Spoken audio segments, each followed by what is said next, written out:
Hi doctor, my name is Samuel Ng and I'll be explaining about the block diagram for our group project.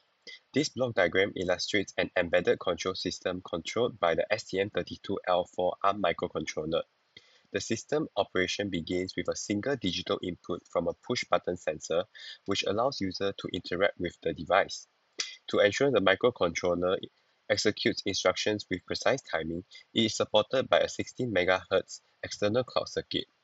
On the output side, the microcontroller manages three visual indicators, the first one being the common anode 7-segment display, which utilizes an 8-bit bus to control individual segments and decimal points to show numerical data to the user.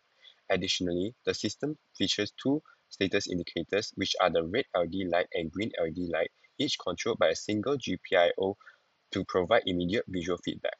That's all for our block diagram. Thank you. Here is our circuit schematic diagram. One of the main components is the input pedestrian push button. It is connected to port B PB5 with active low setting. It uses R11 as pull-up resistor, so when the button is pressed for more than 1 second, the input pin reaches low and pull to ground. Next, we have the LEDs as our output. The red LED is connected to port B PB0 and green LED is connected to PB3 with both active high setting. Lastly, we have 7-segment display as our output, which uses common anode type.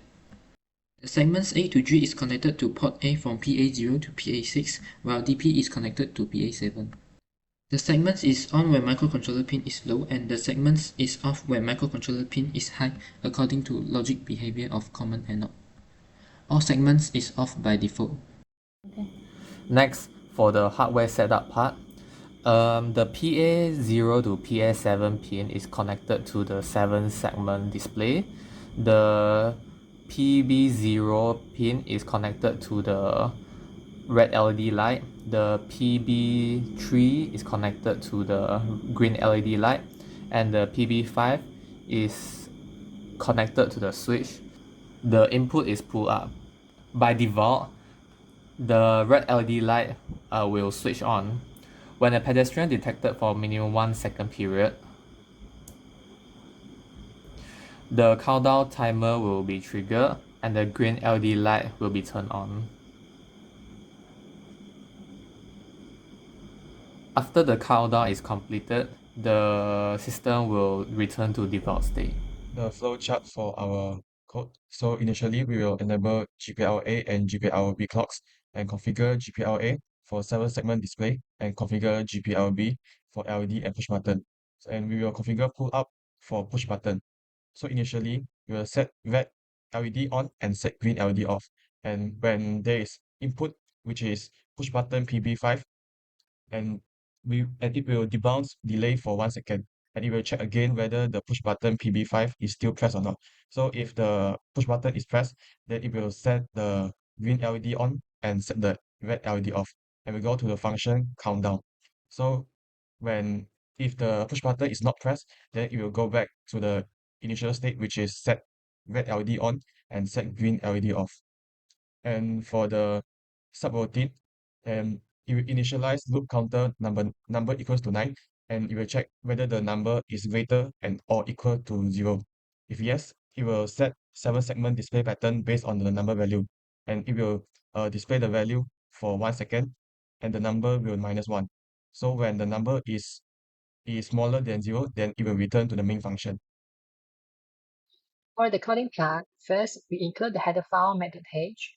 We declare the functional prototypes of countdown and delay ms. We enable the clock for GPLA and GPLB using the HB2ENR register.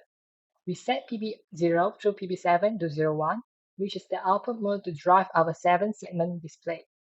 Then we clear the mode bits for PB0, PB3, and PB5. We set PB0 and PB3 as output for our LEDs and set PB5 to 00 as an input for our push button. Since the push button is active low, we configure a pull-up resistor on PB5 using pull-up, pull-down register.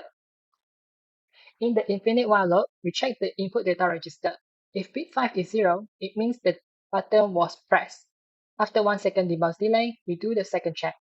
When triggered, we turn PB3 green LED on and PB0 red LED off. Then we call the countdown function. Inside the counter function, we use a for loop and a switch statement.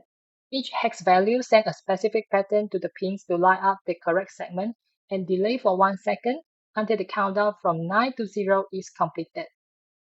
And in the else block, the default state is set, which the common NOT 7-segment display is turned off and the PB3 red LED is turned on. And finally, for the delay ms function, we use the SysTick timer. It loads the timer with the number of cycles per millisecond. Then we enable the SysTick and we wait for the hardware count flag to hit 0 and repeats for the requested number of milliseconds. Lastly, we disable the SysTick to stop counting.